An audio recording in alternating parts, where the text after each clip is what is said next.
everyone, and welcome to this year's first episode of the Brainiac podcast. My name is Stefan and I'm really looking forward to being your host throughout this school year. I just want to say a first quick thank you to everyone at the Concussion Legacy Foundation U of T chapter for giving me this opportunity. And with that, I'll just give a brief intro of myself before we get into the bulk of this month's episode. I'm a second-year student in the Faculty of Kinesiology and Physical Education here at U of T, working under the supervision of Dr. Michael Hutchison in the Concussion Research Program. I'm so excited to continue learning more about concussions alongside our listeners as we interview some great guests within the U of T community. And on that note, I'll give just a quick overview of today's episode. So, seeing that October is Occupational Therapy Month here in Canada, I thought it would be really fitting to sort of start our conversation and start this episode by talking about the role that occupational therapists play in concussion rehab and how they contribute to a growing collaborative approach to care. Beyond that, we'll also talk about how COVID has impacted concussions and their treatment, and wrap things up with a little discussion about concussion in youth. And to help us with that, I'm so thrilled to be joined by Dr. Ann Hunt. Dr. Hunt and I actually met during a placement I had at Holland Blue Review a few years ago, and I'm so excited to be reconnecting with her today. So thank you so much for taking the time to join me today, Dr. Hunt. Oh, it's my pleasure. Thanks for having me. Awesome. And so I'm going to give a quick bio about Dr. Hunt before we get started so everyone's more familiar with her work. So Dr. Hunt is an assistant professor in the Department of Occupational Science and Occupational Therapy here at the University of Toronto, and is also an adjunct scientist with the Concussion Center at Holland Blue Review Kids Rehabilitation Hospital here in Toronto. As an occupational therapist by profession, Dr. Hunt's research interests focus on developing interventions that enable individuals with acquired brain injuries, such as concussions, to participate optimally in meaningful activities in everyday life. And just want to have a quick icebreaker before we get started, just so the listeners can kind of get to know you a little bit better, if that's all right. Sounds good. So I was going to start with the, more basic question of how did you get into the concussion space, but I kind of want to mix things up a little bit. So my question is going to be, if you could go to dinner with any three people, dead or alive, who would they be and where would you go? Oh gosh. Okay. This is a tough one, but I'll tell you, the first one that comes to my mind is Commander Hadfield, our Canadian astronaut. Mm-hmm. His work is just fascinating. And what fascinates me is he's one of those scientists that does everything. I'm always amazed at scientists who have passions away from their science. He's a musician, for example. Yeah, that's right. And I loved following him when he was tweeting from the International Space Station. So he's fascinating. Another one that I would love to get together with is Queen Elizabeth. Okay. She is 95. She's seen a lot of stuff go on in her life, and I just would love to get her, her perspective on things. Sure. I didn't mention, but I'd love to just go to an outdoor patio and have a beer with him. Okay. Queen Elizabeth, it would have to be tea, Absolutely. high tea somewhere for sure. And then the last person I can think of right now, anyway, I'm been very interested in educating myself more about truth and reconciliation, and I would love to speak with Mary Simon, our new Governor General in Canada, who is an Indigenous person. And I would love to chat with her a little bit more. And I would love to go anywhere she would love to go with me. Yeah, that's a great answer, especially the last point, very kind of an important point. And, Canada's, again, process of educating ourselves on kind of what's been going on in our history. And I think that's, a very important point. So thank you for that really interesting answer. And I think with that, let's kind of move into the bulk of our episode. And I want to start at more of a high level in case there may be some listeners who are unfamiliar with the role. So just quickly, what is an occupational therapist and what do they do in general?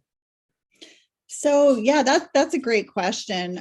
It's taken me, 32 years to kind of figure that out, and it's OT does so much. But basically, in a nutshell, what we do is we help people that have been injured or ill get back to doing their normal daily activities and routines. And if they can't get back to doing those things, we figure out ways that they might do things differently, or we help support them to do new things that are meaningful to them. And I just want to say that we look at a number of things when we do this. We look at personal factors. So, what's going on with them personally, with their sort of their physical body, their cognitive self, their emotional self. We also look at the context that they live in, like, so their work, what roles and responsibilities they have. And we also look at their environment. So what are the environmental factors that may be contributing to somebody's ability to do things that are meaningful for them. So that's kind of it in a nutshell, but OTs work in all kinds of different areas, from physical health to mental health, to preventative health, to emergency care. We work in hospitals, we work in shelters, we work in community organizations, rehabilitation hospitals, all kinds of things. Wow, that's really fascinating. So thank you for that. It seems like it's a pretty expansive field that maybe, I guess, even myself was, unaware of. So that's really interesting. Thank you for sharing that. And just so we can continue kind of learning more about it, in my research kind of for this episode, I kind of stumbled across some common misconceptions or, quote unquote myths surrounding occupational therapy. And I was wondering if we could just, go over a couple of those so you can kind of give us an even better picture and kind of explain why these might not be, completely accurate. So Sure. Sorry? Sure. Okay. Yeah, let's go. So one that I came across is that, occupational therapists and physical therapists or physiotherapists are basically the same thing. Can you explain why that isn't, completely accurate? Yeah, that, I think OT and PTs work very closely together in many settings. And so sometimes there is overlap in what we do. So I see why that sometimes is a common misconception. The best way I can describe that, and I'm making this really simplistic. So if there's physical therapists and OTs listening to this, they may not like this so much, but I'm just going to try to distill it down a little bit. Perfect. The nuances are just kind of enormous, but I would say in a nutshell, physical therapists are mostly focused on somebody's physical function. And so strength, mobility, balance, coordination, sensation, that kind of thing.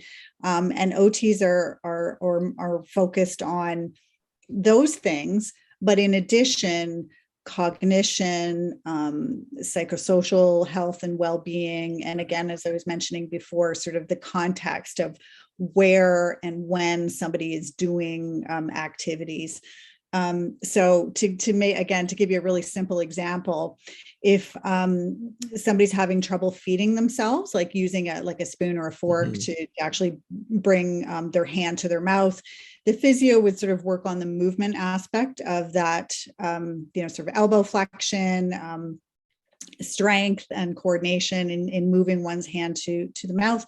And the OT would actually put the fork in the hand and use it to help them eat. So that's sort of a really simplistic way of explaining some of the differences between OT and PT. Okay, that was great. Thank you for that. Another one that I came across, which is, ironic because I know for a fact that this isn't true because of our time together at Holland Blue Review, but another one that I came across is that occupational therapy is, mainly for older people. They're seen as something that's, exclusive to older patients.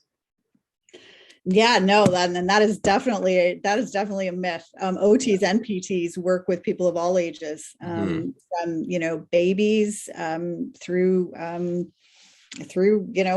old as you can get. So that's a definite myth. Awesome. And so now getting more specific with concussion, sort of as a student in this space, I've kind of come to realize that concussion management and care has kind of seen a bit of a shift to a more multidisciplinary approach, as has healthcare in general, with doctors, physiotherapists, occupational therapists, kinesiologists, among others, contributing to the rehab process altogether. And so now that we have a general idea of what an occupational therapist is and what they do, kind of what role do they play specifically in the concussion rehabilitation process, and how do they contribute to this growing multidisciplinary approach? Yeah, so thanks for that question. This field has really been evolving, and OTs have worked with people with brain injuries more generally since the inception of the profession.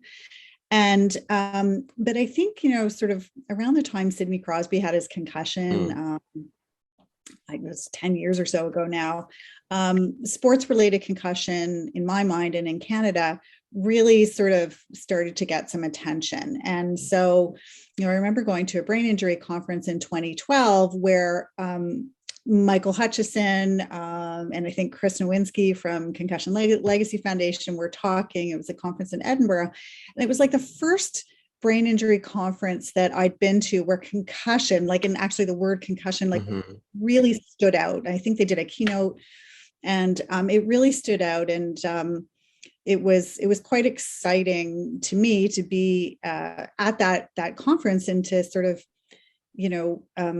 see concussion and sport related concussion getting some attention. And as an OT who had always worked in the brain injury field, so I had a sort of a 20-year career prior to that, working with people in the community with mild to moderate brain injuries. It was something that I knew a fair bit about. But OTs kind of weren't necessarily thought of in relation to sport-related concussion. It was more sort of this, more a little bit more severe brain injury. And so people weren't really thinking of OTs in relation to sport-related concussion.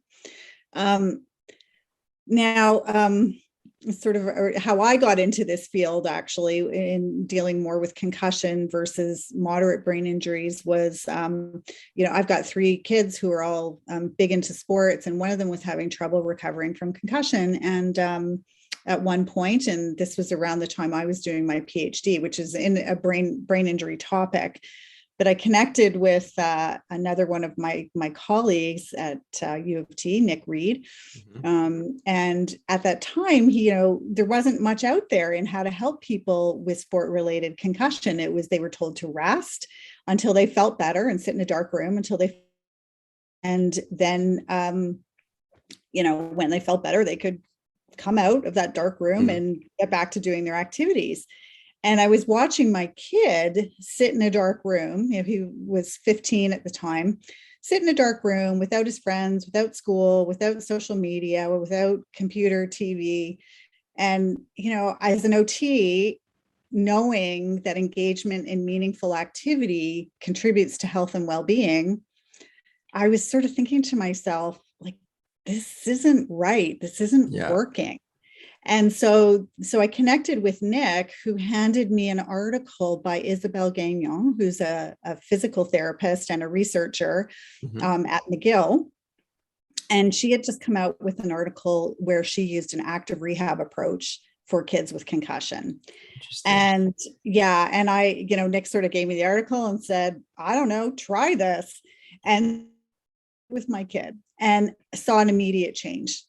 And I don't know why that was, whether, he was ready for this, whether it was coincidence. But my subsequent work has sort of led me to think that, no, this being engaged, figuring out ways that people can be involved in meaningful activity as they recover is really important. And so this is my long-winded way of saying that OTs can help people. Like, one of the ways that OTs can help people in concussion recovery is to help them manage activities with rest so that they can engage in meaningful activities while they recover. And we do that in a number of ways, but I think the biggest way we do that is education. Okay. So educating people about sort of, what it means to balance your activity with rest. Most of us are really bad at it. Yeah, no, for sure. And I think that story about, going from rest to then going to active rehabilitation is sort of like a great example of just where the field's moved and kind of how quickly it's gotten there. And I've only been in this space for, again, a couple of years, but, in learning about kind of where it's been and where it is now, it's, only been maybe 10 to 15 years where it's kind of progressed really, really quickly. And so I think, well, that's great, but it just goes to show how little we knew back then and kind of how much we know now, which is, really interesting. And yeah, and I'm not sure how we even started going down that pathway, because when you look at things like sensory deprivation, sticking somebody in a dark room, without the absence of other sort of noises and sound, when you come out, you're going to be bombarded with all that stuff and feel lousy as a result. So I'm not sure kind of where that sort of thinking came from, and it sort of reminded me, again, I'm like probably showing my age here, but it reminded me of, when heart patients were originally, like way back when, were in my sort of my grandparents' era, that heart patients were told to rest and not do anything. And now we know that's not good. We want people to move and we want people to exercise. And so I think one of the other things that OTs can help do is support not only sort of that energy management piece, but they can also be involved in the supervision of active rehab programs. One of the things I think is really important in active rehab programs is that there is professional supervision. Because when in media, we read things like, exercise after concussion, and, you can do aerobic exercise. And so people think, oh yeah, I'll just go for a short run today. And it's too much. Yeah. And so unless you have sort of professional supervision to tell you that, and I'm thinking of a recent consult I had where an athlete, got in touch and said, I had hit this person to hit their head, and they were trying to get back to their sport really quickly. And to do that, they had driven, a half hour to go get a massage. They had driven home. They had gone for, I think, a short jog, and couldn't understand like why the sort of the following day symptoms had returned with a vengeance. But it was simply sort of a matter of sitting down and chatting with that person to say, okay, well, let's think about what you did. So driving, most people don't think of as it's a really cognitively demanding activity. For sure, yeah. So, but they didn't know that. So thinking about, okay, well, like let's think about what you're going to do today and tomorrow to do things a little bit differently, so that you're balancing that activity and rest. Yeah, I think like you touched on that point where it's like, you hear, oh, it's good to do light aerobic activity, but it's like, what do I do? When do I do it? And so having that supervision and that guidance from a professional like an OT would, be extremely important. And so, thank you for touching on that. I think that's a really important point. And, just getting a little bit more specific in terms of like the types of interventions or like the approaches that are used. I was going through a recent paper of yours from 2019 that used something called the co-op approach to help, specifically in this case, it was children experiencing persistent concussion symptoms. Can you first sort of introduce what the co-op approach is and what it aims to do? Because I actually found it really interesting when I was reading through the paper. Oh, good. Well, thank you. So the co-op approach is, it's what we call a metacognitive training approach. So it's where you learn sort of an overall global strategy to help you get through your daily activities. It was actually originally developed for kids with developmental coordination disorder in order to help them achieve motor skills. So things like, bike riding or jumping rope. And Deirdre Dawson at Rotman Research Institute, who's also an OT, thought, the way this strategy works, this metacognitive strategy training approach, might be helpful for people with mild brain injuries. Because often in mild brain injuries, what's disrupted is executive function. So it's sort of our ability to plan, to organize things. And so often we find that in people with mild brain injuries, including concussion, that this organization, planning, sort of these higher order thinking skills are disrupted. And so we tried it. I was working in her lab at the time, and we tried it with adults with mild to moderate brain injuries, and it worked really well. Mm-hmm. And so I subsequently had used it in my practice, and it was life-changing for many of the people that used it with.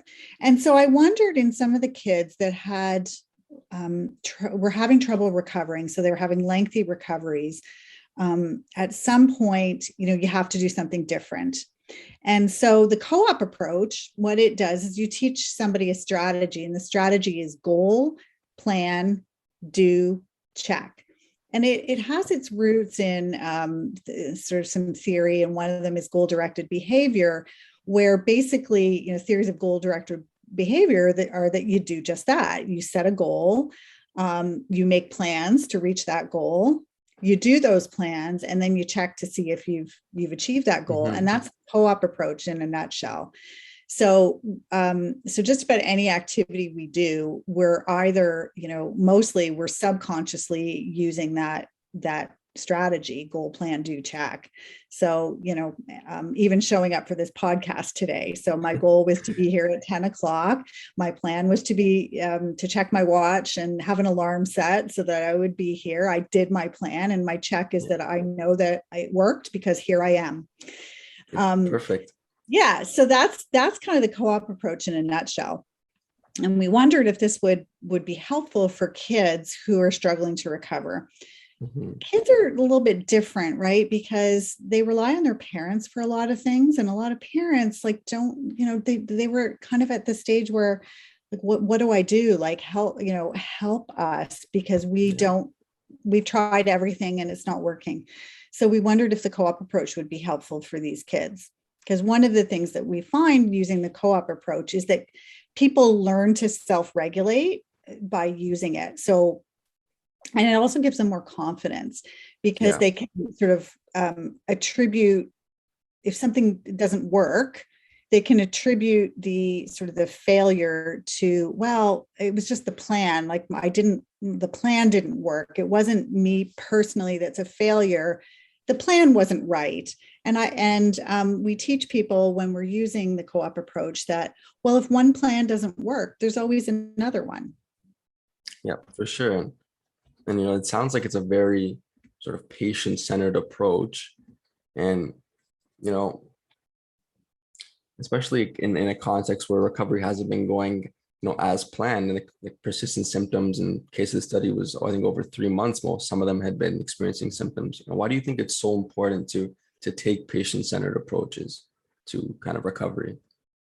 Yeah. And again, that's a great question. And it goes back to sort of our roots and values as OTs, that we really know that through meaningful activity, when you engage people in activities that are meaningful for them, they're going to do better. Mm-hmm. So if I give you a task that, you're not really interested in therapy, you're not really going to give it your all. You're not going to be super interested. You'll probably do it because you're just trying to be nice, but it's just going to kind of not be super helpful. And there have been lots of studies done in occupational therapy related literature to show that people do better when you give them something that's meaningful to them. And so that was part of our thinking here, was that let's ask kids what they need to do, or what they need or want to work on in relation to recovery. And the nice thing too with the co-op approach is that you're asking people to come up with what we call occupations. So occupations are activities. So anything that we do in daily life. So, going to school, going to work, getting dressed in the morning, taking a shower. So all those kinds of things. So kids were able to identify what were, meaningful to them. And kids, the one thing I think that sort of stands out for me in my work as an OT researcher in the brain injury field is that what is meaningful to people is often not what we expect. Mm-hmm. And one of the things that we found through our work was that kids, in particular with concussion, they would have a sport-related concussion. And the thinking is that, they want to get back to their sport. Yeah. And yes, they clearly do, because they've told us that. But equally, they want to get back to school. They want to get back to their part-time job. They want to get back to social things like hanging out with their friends. And we see so much focus on getting back to sport, which again is fine, but we also need to emphasize getting back to those other things because they're equally as important. Like playing instruments, doing musical theater. So these kids that are involved in sports are also doing these other things that are also super important to them. And so the co-op approach in our study is very small, as a feasibility study, but that also brought that out. And I think that's why these kids did so well in using the co-op approach, because it helped them get back to doing things that they loved, and it also gave them control. So, if we had a kid who wanted to get back to doing their physics homework, the kids thought about like, okay, well, what do what's going to work for me? Like, what do I need to do? So do I need to schedule a specific time every day? Do I need to do it at school during my spare period where I have the teacher there? So it really put the onus on the kid to come up with the plan and not their parent. And so I think that was also a really important thing that we learned through the study, that that kids are capable of doing that too. Yeah, so almost like empowering them to sort of guide their own rehab, of course, with the supervision of yourself. Seems like it had a pretty big impact on them in terms of their ability to adhere to the treatment, but also just doing things, like you said, that they wanted to do, and sort of would have motivated them along that path a little more. So exactly. And exactly. And so this goal, plan, do, check was really useful for them. And the other thing we do with the co-op approach is that we teach them to use it for other things other than what we're working on together, so that the approach generalizes and transfers to other activities, so that any problem they encounter in daily life, they can think, oh, I use goal, plan, do, check for other things and it worked for me. Maybe I can use it in this situation. So, for example, we had kids in the study and subsequent studies who are going off to university, and we would say, like, goodbye and good luck, and don't forget to use the co-op approach when you encounter a difficulty next year. Yeah, that's great that they can sort of, not only does this help them with their concussion, but then they can take it with them to help with sort of anything that's sort of impacting their day-to-day life. Because like you said, OT is about getting back to meaningful activities, so they can apply to anything that sort of disrupts that for them. So I think that's actually really great. Yeah, and as a therapist, like, we don't want somebody to be dependent on us for the rest of their lives. So our whole goal is to, like, get you better and get you to a point where you can manage everything that you need to do yourself. So we don't want you to be dependent on us either. So that's why this approach just works so well. It's I'm just a real fan of the co-op approach for many things. I have a really nice example, though. I wanted to tell you about the meaningful activity piece. So I had a client once who was a football coach. Okay. And all he wanted to do, he'd had an acquired brain injury, and all he wanted to do was to be able to use the channel changer.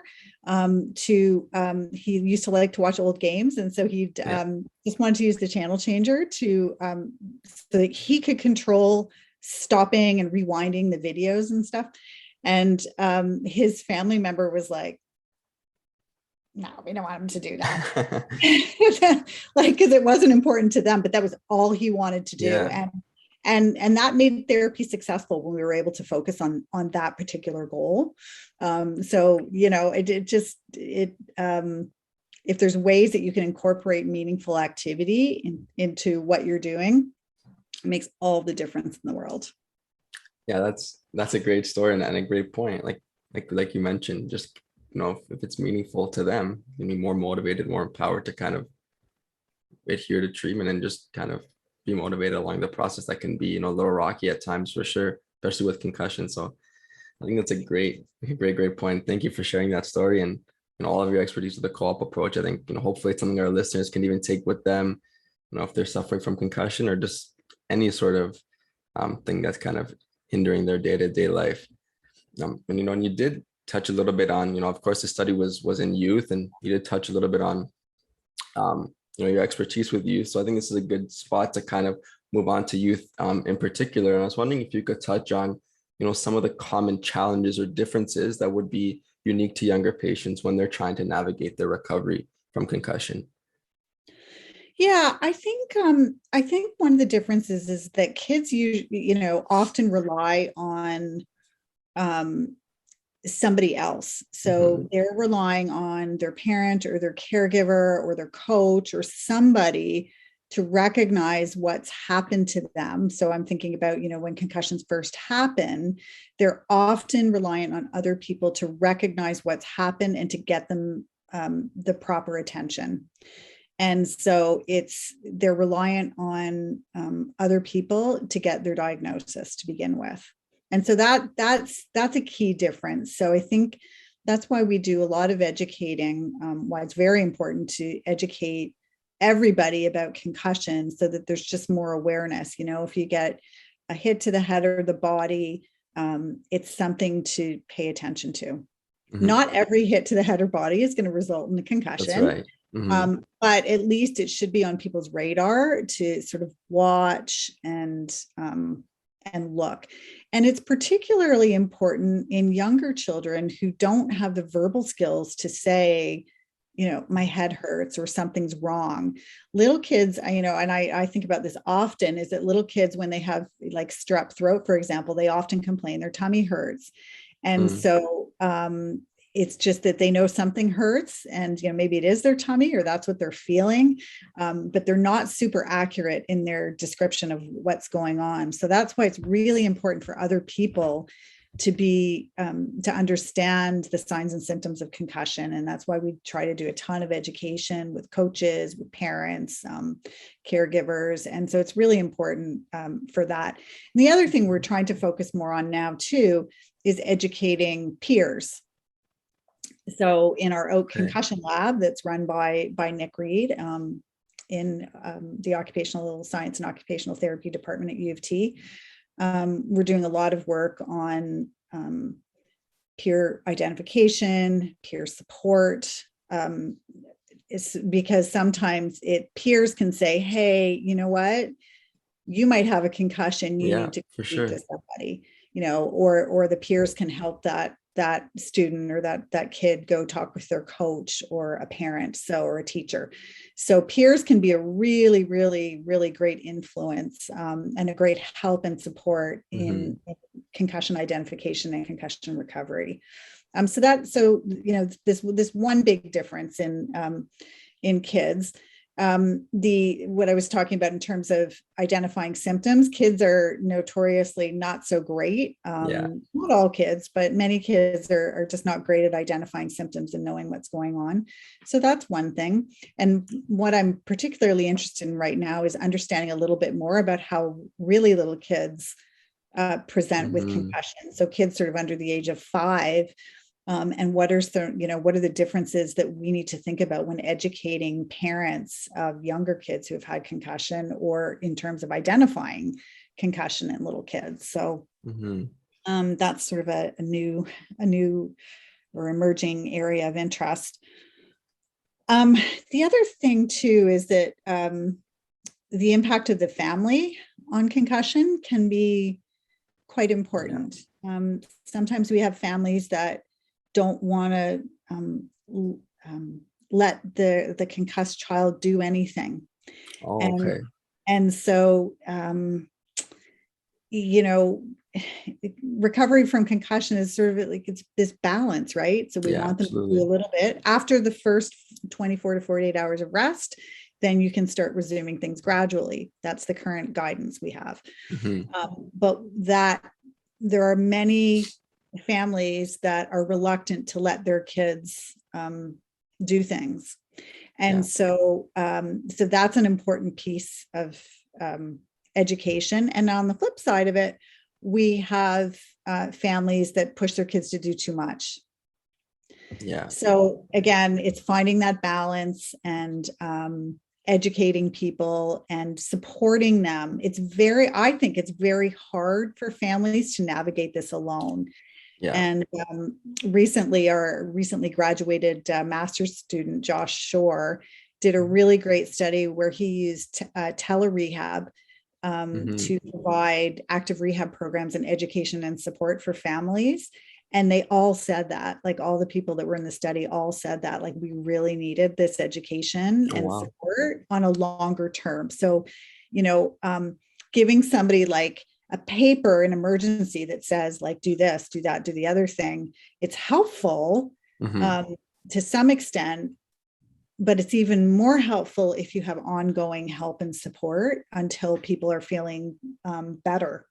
Yeah, absolutely. I guess, for a lot of families, it's something they wouldn't have had to experience before. And so once they do, it's like, oh boy, what do I do? So I think, of course, education is a huge piece. We touched on Josh's work using telerehabilitation, which is, very unique and especially, relevant to kind of what we're dealing with now. But what are some other sort of approaches that have been taken that you've used in the past to educate? Because it's clear that education is, a hugely important piece, especially when dealing with, young children and their families who, like I said, and like you said, might not be very familiar with concussions because, it's a complex, invisible injury and very new for a lot of people. Yeah, I mean, I think most people, when they get proper education and support early on, do very well. And there's a small percentage of people that continue to have persistent symptoms, and can be caused maybe due to a variety of factors. And so it's really important for those people that are having persistent symptoms to get in touch with a multidisciplinary team or an interprofessional team of people, because there can be a variety of reasons why somebody might have persistent symptoms. And sometimes it may have nothing to do with concussion. There may be something else going on. And so that's why it's really important, if your symptoms are persisting, to get in touch with a team that specializes in concussion work. And I'll just share an example with you that sometimes what I would find is that I'd be working with a kid and they'd be absolutely fine, like stick handling, like a hockey player. They'd be fine stick handling while they were looking at the goal. But as soon as they started sort of looking down at the puck, then looking at the goal, looking down at the puck, looking at the goal, they'd get dizzy. And so that would sort of flag to me that, I think there's something visual going on. And so then we refer them to an optometrist that had, specialized in concussion. And, sure enough, there were some visual issues going on that were easily correctable with some vision intervention. So there, and sometimes you can uncover vestibular issues, same thing. And you see that, and OTs can pick that up, because we see that once people start to engage in activities of daily living. And so that's one of the valuable contributions of OT, that, you can pick these things up and then you can, sort out like, oh, okay, this person's got some vestibular issues. And then they go see the physio on the team who can do further assessment and treatment in vestibular dysfunction. And sometimes there's medical reasons, like sometimes, there's your blood pressure gets out of whack, or, and so the physician needs to be involved in assessing medical issues in a little bit more depth. So anyone that's got persistent symptoms really should be a multidisciplinary team. And there've been lots of work done to show, and there's lots of literature out there to show that multidisciplinary teams are what is needed for people that have more complicated recoveries. Okay. Very interesting. I guess, because concussions are so complex, there's so many moving parts, having people with a variety of expertise would, be key to identifying a problem if there is one, and sort of moving in that direction to have that problem solved and work towards recovery more efficiently, I guess it would be. Yeah, exactly. And one thing about the youth population that really interests me, when you touched upon it a bit already, is sort of that family dynamic. when a family is dealing with a concussion, like a concussed child, for example, how does an OT or maybe even just a physician go about educating a family that is pretty unaware and maybe a little bit scared or timid in terms of what's going on? What steps do they take to sort of calm the nerves and just sort of give an explanation of what's going on? Yeah, that's a great question. I think very straightforward, factual information is Mhm. really important, and giving people an opportunity to ask their questions. Yeah. Okay. And yeah, and at Holland Bloorview, for many years, we ran a concussion and you education session. That's right. Yeah, and that was a free in person, or it was being offered online. I'm not sure, to be honest, what's going on, how it's being offered right now in relation to COVID, but that was an incredibly helpful session where people could have the opportunity to ask their questions, get resources. And this is the other thing that I think is really important for people, is that that they have access to accurate resources. There's a lot of information on concussion out there that isn't Yeah. helpful and it isn't Hmm. correct. And so having a program, a free access to a program that people could come to find accurate resources, I think is really also quite important. Absolutely. Yeah. Yeah. I remember when I was at Holland Bloor, I used to work in that shared space where those concussion and new presentations would go on. I remember kind of like listening in sometimes, and it would be pretty clear that the patient and their families actually learned quite a bit, and then they would leave a little bit more assured. So I think that something like that is a wonderful, and the fact that it was accessible and free kind of makes it that much better. Yeah. And I think back to like when I was going through it with my kid, that there was nowhere to go. Like there Hmm. was nobody that had information. Like, again, it was told to sit in the dark room. And so having, and I don't think this is limited to concussion. It's just about like any health issue, getting accurate information is helpful. Hmm. Yeah, absolutely. And you mentioned that you don't know if it's going on anymore with COVID. And I think that's a good time to sort of switch gears a little bit. And I know everyone listening is probably done with all the COVID conversation, but I think it's an important thing to touch on. So we'll quickly touch on it before we wrap up. And looking back over the last year and a half or so, how has COVID impacted concussion treatment in terms of how it's conducted now and how interventions may have to be adapted to suit those changes? Yeah, so it's kind of been interesting in the concussion world, because we sort of were expecting that because sports weren't happening, accidents were down, Hmm. that maybe we would see fewer concussions, and that's true. We did. We did see people, though, in general, who are managing their concussions do a bit better, and Okay. I think largely because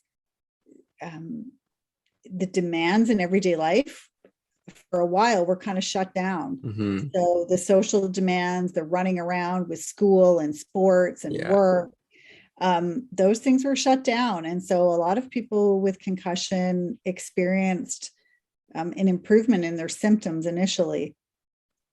I think that sort of has changed, though, as our activities have changed, and we've been Hmm. trying to sort of navigate, like, okay, how do I do my exercise if I don't have the gym? I don't have access That's right. to the services the support services that I would usually be using.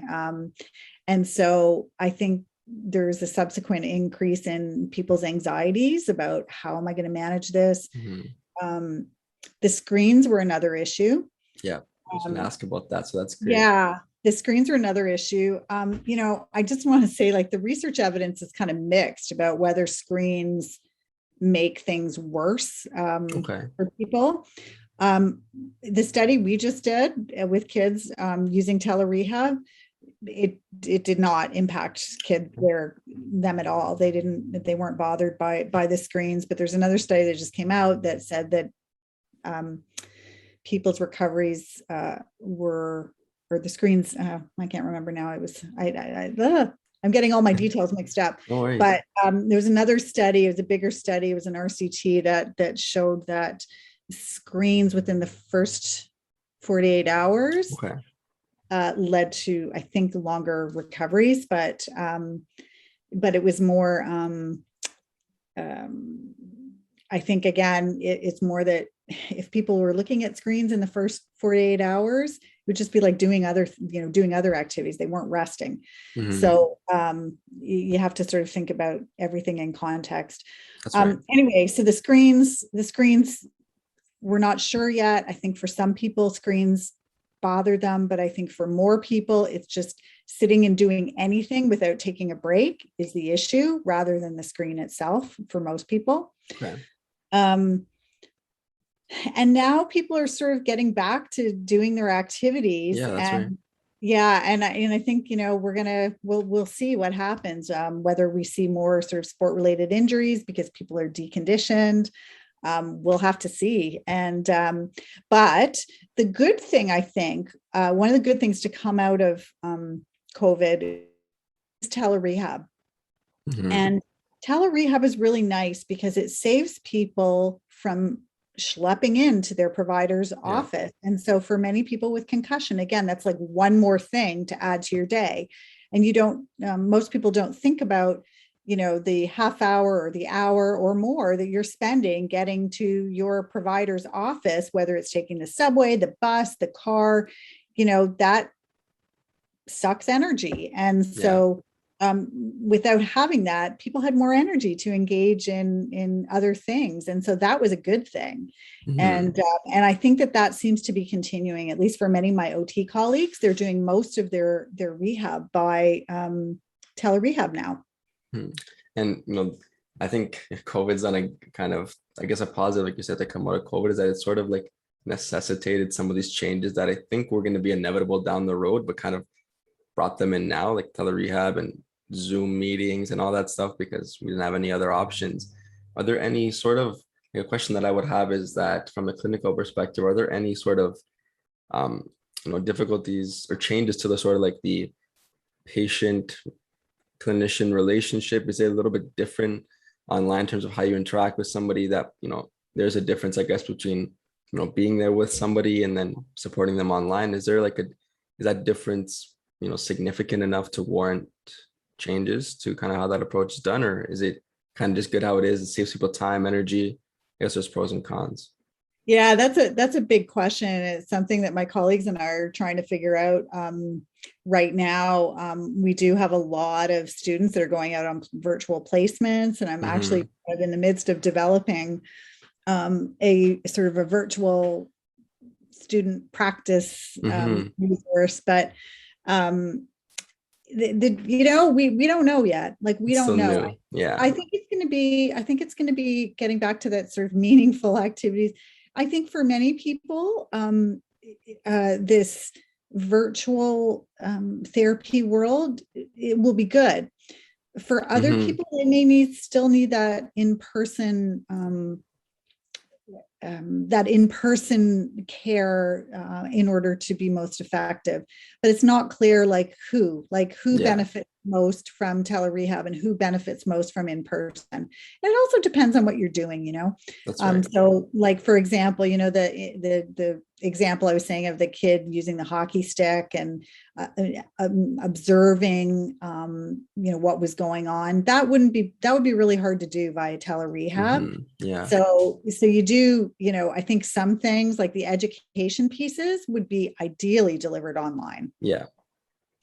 And we were doing that prior to COVID, and that worked so well because we could deliver those to people, virtually anytime they wanted to engage in an online platform. So I think it's unclear, I think, at this point. I think for some people it'll be great, and for other people they're still going to need the in-person care. But for education purposes, we're learning online is fantastic.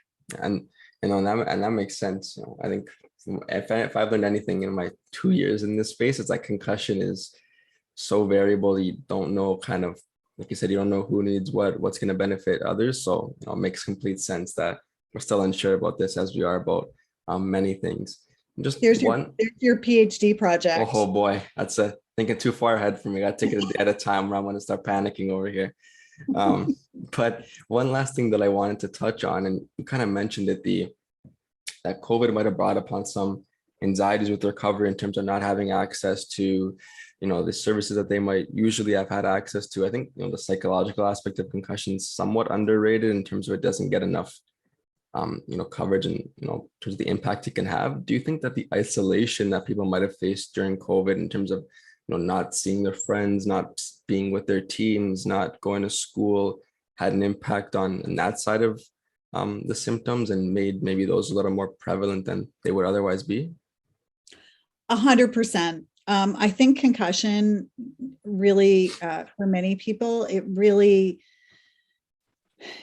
gives your psychology a bit of a blow. I think it's especially for people who live alone, for people who are used to being part of a team, and getting support from that team. It's challenging, and team members don't really know, oh, do I call him or do I leave him alone, or I don't want to bug him. So there's a lot of sort of uncertainty around, like, how do I act with people with concussion? But so I think that's why we're trying to do a lot of work with peers right now, and to educate people on, how you can continue to include somebody in your circle, even though they may not be able to actually be present, or maybe there are ways for that person to be present. So I do think that the isolation from COVID that was required by a lot of people was really difficult. And I think it still is, because what's hard now is that people are navigating the, like, oh, I'm scared to do this. I'm worried about doing this. And so I think as we kind of get back into doing activities, we need to be patient with one another and recognize that some people are not comfortable doing things where other people are more comfortable, and that it's just going to take some of us more time than others to get back to doing things like going to the gym, going to restaurants, going to parties, or doing social things, even going to classes, So I do think that it's sort of wrapped up in like, I do think COVID has had a huge impact on not just people with concussion, but sort of everyone in general. And we all just need to continue to be patient with one another as we navigate this really strange time. Yeah, that's a great point. I think that's, being conscious of time here. I think that's like a great point to actually sort of wrap the episode up on, not even specific to concussion. That's just sort of like a real life point. So I appreciate you making the effort to make that point. And so, I'm so appreciative of you taking the time today, Dr. Hunt, to meet with me. This was, a great conversation. I couldn't have imagined this episode going any better. Shared a lot of great information about the importance of occupational therapy and concussion. We talked about youth, and we wrapped up with a conversation was about COVID. So I really, really do appreciate you again taking the time today to join me. It was my pleasure. Thank you so much for having me. It was really great. And so just before we wrap up, I do want to give you the opportunity to let our listeners know where they can find you on social media, or where they could find sort of information about your lab and the work that you do. So I'll give you an opportunity to plug that stuff here. Yeah, sure. Well, you can find me and follow me on Twitter, Dr. Anne, ANNEW Hunt, HUNT. You can follow me on Twitter if you want. And if you want to check out what's going on in our lab, you can check out oakconcussionlab.weebly.com. So you can meet our team and see what some of our research projects are into. And I will make a plug for my recent graduate, Josh Shore, who just finished his master's with us, and sure. He's going to be having a few papers coming out soon. Awesome. Telerehab for kids with concussion. So Fantastic. Stay tuned. Fantastic. That's great stuff. Everyone, go check it out. I've had the pleasure of working with a lot of the people in the Oak Concussion Lab, and of course with Anne. So I'm biased when I say that they're great, but they really are. So do go check them out.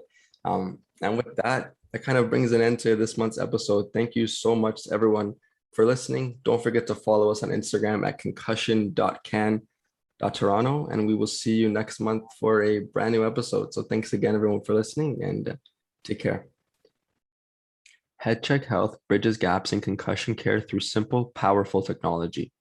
Join organizations like the Canadian Football League, Trek Factory Racing, the Canadian Junior Hockey League, Eastern Washington University, and Volleyball Canada, who rely on HeadCheck Health to improve communication and optimize care.